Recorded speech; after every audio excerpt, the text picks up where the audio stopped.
नमस्ते दोस्तों। कभी सोचा है कि हमारी ये दुनिया, हमारा ये ग्रह हमेशा से ऐसा नहीं था जैसा आज दिखता है? तो आज हम एक बहुत ही अविश्वसनीय कहानी में गोता लगाने वाले हैं, ये समझने के लिए कि हमारे महाद्वीप आखिर बने कैसे। 1 मिनट के लिए दुनिया के नक्शे को अपने मन में लाइए। कभी गौर किया है कि हमारे ये महाद्वीप एक बहुत बड़ी पहेली, एक जिगसॉ पजल के टुकड़ों जैसे क्यों लगते हैं? खास तौर पर अगर दक्षिण अमेरिका और अफ्रीका के किनारों को देखें, ऐसा लगता है मानो वो एक दूसरे में एकदम फिट हो सकते हैं। तो चलिए अपनी कहानी के पहले हिस्से की तरफ चलते हैं। मजे की बात यह है कि इसकी शुरुआत आज के विज्ञान से नहीं, बल्कि सदियों पहले नक्शा बनाने वालों से हुई थी। सोचिए, साल था 1596 और एक मैप मेकर थे, अब्राहम ऑर्तेलियस। उन्होंने कुछ बहुत ही हैरान करने वाला देखा। उन्होंने नोटिस किया कि अमेरिका, यूरोप और अफ्रीका के जो समुद्री तट हैं वो एक साथ फिट होते हुए दिखते हैं।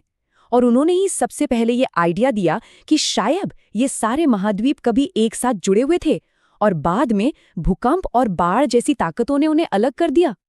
और अब एंट्री होती है हमारी इस वैज्ञानिक पहेली के मेन जासूस की, अल्फ्रेड वैगनर। 20वीं सदी की शुरुआत में उन्होंने इस पुराने ऑब्जर्वेशन को एक पूरी थ्योरी में बदल दिया, एक ऐसा आइडिया जो अपने समय से बहुत बहुत आगे था। वेगनर ने 3 मजबूत सबूत पेश किए। पहला तो वही जिगसॉ फिट, मतलब महाद्वीपों का एक पहेली की तरह फिट हो जाना। दूसरा, फॉसिल्स यानी जीवाश्म। सोचकर देखिए, एक ही तरह के पौधे और जानवरों के जीवाश्म उन तटों पर मिले जो आज हजारों किलोमीटर दूर हैं और बीच में विशाल महासागर हैं। और तीसरा, चट्टानों की बनावट।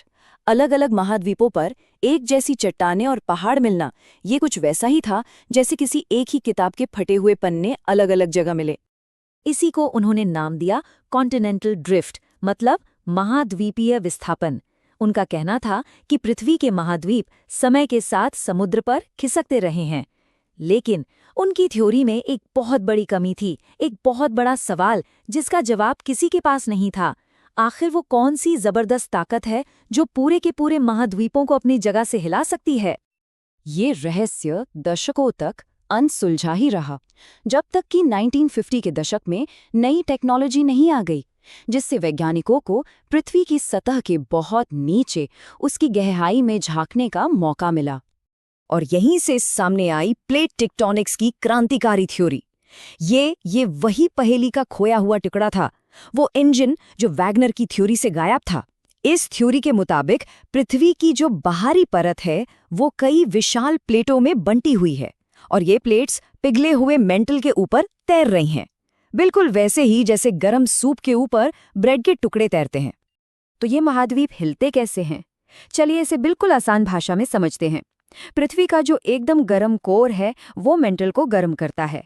इससे चट्टानें एक गाढ़े, धीरे धीरे बहने वाले लावा जैसे तरल में बदल जाती हैं।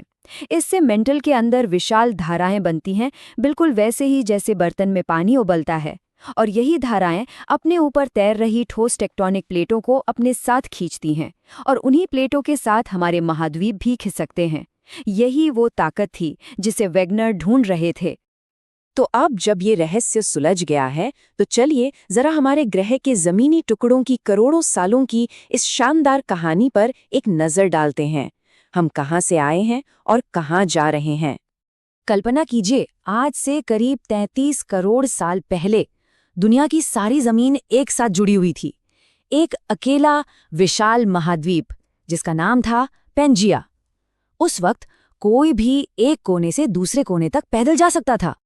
फिर लगभग 17 करोड़ साल पहले पेंजिया टूटना शुरू हुआ और ये 2 बड़े महाद्वीपों में बंट गया, उत्तर में लॉरेशिया और दक्षिण में गोंडवाना। इसी बड़े विभाजन ने आज की दुनिया की नींव रखी।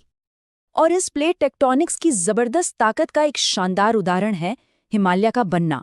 लगभग 5 करोड़ साल पहले जो हमारी भारतीय प्लेट थी वो यूरेशियन प्लेट से टकराई। और ये कोई छोटी मोटी टक्कर नहीं थी, ये एक महाकाव्य टक्कर थी जिससे दुनिया की सबसे ऊंची पर्वत श्रृंखला हिमालय का जन्म हुआ। और पता है क्या, ये टक्कर आज भी जारी है। भारतीय प्लेट लगातार एशिया के नीचे धंस रही है, जिससे हिमालय की ऊंचाई हर साल करीब 2.4 इंच बढ़ जाती है। जी हाँ, ये लगभग उतनी ही रफ्तार है जितनी तेजी से हमारे नाखून बढ़ते हैं।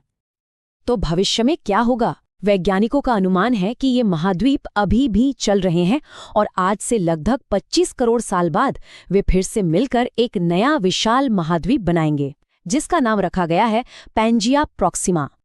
इसका एक दिलचस्प मतलब ये है कि उस भविष्य में ऑस्ट्रेलिया से अलास्का तक या पैटागोनिया से स्कैंडिनेविया तक पैदल चलना मुमकिन होगा।